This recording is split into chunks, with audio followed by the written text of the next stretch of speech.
ဒီနေ့ကတော့ကျွန်တော်ပေါ့နော်ဒီ solar controller လေးတွေပေါ့နော်ဒီကောင်လေးတွေစက်တင်ချိန်တဲ့ဟာလေးတွေကိုကျွန်တော်တို့တို့ရှင်းပြပြသွားမယ်ပေါ့နော်ဒီမှာကသူက user manual ထဲမှာပါပြီးသားသူကဘယ်ဒီက3မျိုးပဲသုံးလို့ရမှာဗျာသူက SO ပေါ့နော် SO ဆိုတာကျွန်တော်အိုးစုအိုး6လေးပါမယ်ပေါ့နော် SO ပါမယ်သူက lithium ion battery ရ lithium phosphate battery lithium battery အဲ့3မျိုးပဲကျွန်တော်ကသုံးလို့ရမှာကျန်တဲ့ battery တွေကိုသူကသုံးလို့မရဘူး recommend လည်းမပြုသုံးလို့လည်းမရဘူးပေါ့နော်ဆိုတော့ဒီကောင်လေးတွေနဲ့သုံးချင်တယ်ဆိုရင်ကျွန်တော်တို့ကဒီလိုအိုးမျိုးတွေသုံးလို့ရမယ်ပြီးရင်ကျွန်တော် acid အိုးစုအိုး6သုံးလို့ရမယ်ပြီးရင်ကျွန်တော်တို့ပေါ့နော် lithium ion battery တွေနဲ့ချိတ်ထားတဲ့ဟာပေါ့နော်ဒီ power station တို့ဘာလို့အသေးစားလေးတွေအဲ့ဒါမျိုးတွေကျွန်တော်ကသုံးလို့ရမယ်ဗျဆိုတော့ဟုတ်ပြီသူမကဒီကောင်ကပေါ့နော်ဒါ user manual ဒါ B1 ဆိုရင်သူက acid အိုးတွေ B2 ဆိုရင်သူက lithium ion ပေါ့နော်ဒါသုံးလို့ချိတ်B2 ဆို lithium phosphate ပေါ့နော်ဒီလိုဟာမျိုးပေါ့နော်အဲ့လိုဟာမျိုးတွေကိုကျွန်တော်တို့ကဒီကောင်နဲ့တွဲသုံးလို့ရမှာဖြစ်တယ်ဆိုတော့ဟုတ်ပြီအရင်ဆုံးကျွန်တော်တို့ကကိုလိုလာအချိန်ကြီးမှာအပေါင်းတို့တော့မှန်အောင်တက်ပါအပေါင်းတို့မှားတယ်ဆိုတခါလေးလစ်သွားလိမ့်မယ်ဒါတော့ကြိုပြောမယ်ပြီးတော့အရင်ဆုံးကိုထူလာနဲ့ကျွန်တော်ကဘက်ထရီကိုအရင်ဆုံးချိတ်ပေးရမယ်ပေါ့နော်ကိုထူလာနဲ့ဘက်ထရီကိုချိတ်တဲ့အခါကျတော့ဒီလိုလေးပေါ်လာတယ်ဗျပေါ့နော်ဒီလိုလေးပေါ်တခါတည်းမြင်အောင်ပြမယ်ဒါ user ဒီထဲမှာတခါတည်းပါပြီးသားပေါ့နော်ကိုတို့ဒီမှာစမ်းကြည့်တယ်ဆိုရင်ဒီမှာအကုန်လုံးတန်းဆန်းလို့ရတယ်ဒါဒီလိုပေါ်လာတယ်ပေါ့နော်ဖွင့်လိုက်ပြီဆိုတာ ਨੇ အဲ့ဒါဆိုကျွန်တော်တို့ဟုတ်ပြီဒီမှာကျွန်တော်တို့ကကြည့်မယ်ဒါကတော့ဒါ user ဒီကောင်လေးဆိုရင်ပေါ့နော်ဒါက full voltage ဒါကကျတော့ပါတယ် discharge reconnected ပေါ့နော်ဒါလေးပြမယ်ဒါ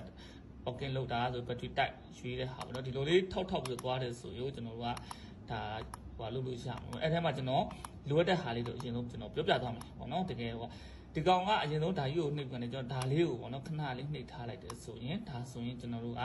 setting တွေစချင်းလို့ရတယ်အဲ့မှာအရင်ဆုံးကျွန်တော်တို့ကဒါဆိုရင်ပေါ့နော်ကျွန်တော်တို့ကဘာလဲဆိုတော့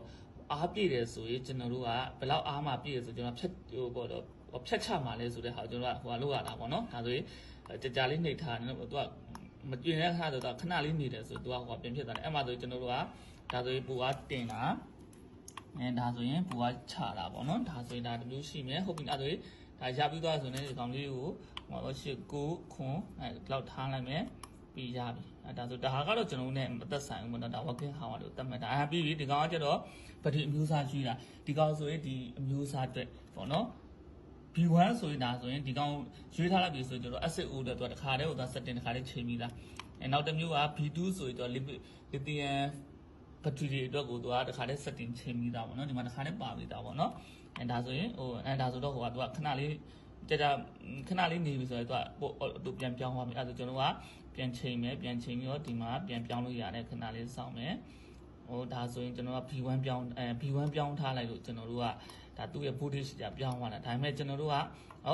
B2 ဖြစ်သွား sorry B1 ပြောင်းထားလိုက်တယ်ဆိုရင်ကျွန်တော်ပြန်ကြည့်မယ်ပေါ့နော်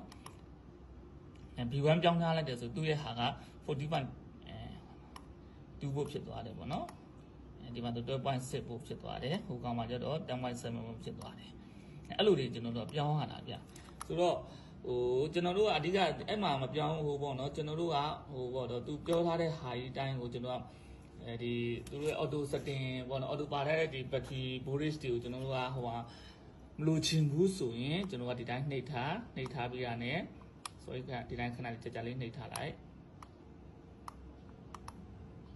ဒီတိုင်းကြာလေးမီမျိုးရောက်မှကြာလေးနှိပ်ထားလိုက်ပြီးရင်ကျွန်တော်တို့ကခဏနှိပ်ပြီးရင်24ဟာအဲဒီမှာပေါ့ဒီမှာ setting တွေရွေးဒါဆိုဟိုပေါ့နော်ဒါဆိုရင်lithium ion ဒါဆို lithium 4အဲ့လိုရွေးပြီးတဲ့ဆိုတာနဲ့ကျွန်တော်တစ်ချက်နှိပ်ပြီးတဲ့ဆိုတာနဲ့ကျွန်တော်တို့ကဒါလေးကိုဟိုဒီ menu ထိကိုအရှိဒီဟို menu ထိရောက်အောင်ပြန်သွားပြီးဒါကိုခက်ချက်လေးနှိပ်ပြီးတယ်ဒီမှာကျွန်တော်တို့ကကြိုက်တဲ့ဟိုပေါ့တော့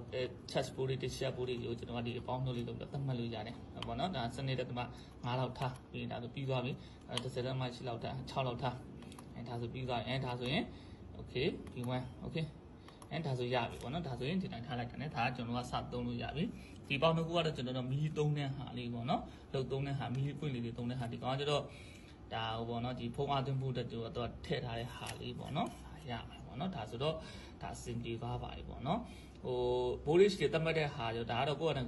ကိုခဲမှာခောက်ပြီးတော့ကျွမ်းနေကြကိုယ့်အနေကိုတတ်မှတ်ရမှာဗျဒါတော့ကျွန်တော်လည်းကိုပြန်ပြီးတော့ဟောဖြစ်ချင်မှသိမှာပေါ့နော်ကျွန်တော်လည်းမဖက်ရသေးဘူးဆိုတော့ဒါတော့ကိုယ့်အနေကိုအားကိုးကြပါပေါ့နော်ရှိပါတယ်ဒါကတော့ကျွန်တော်တို့ဒီ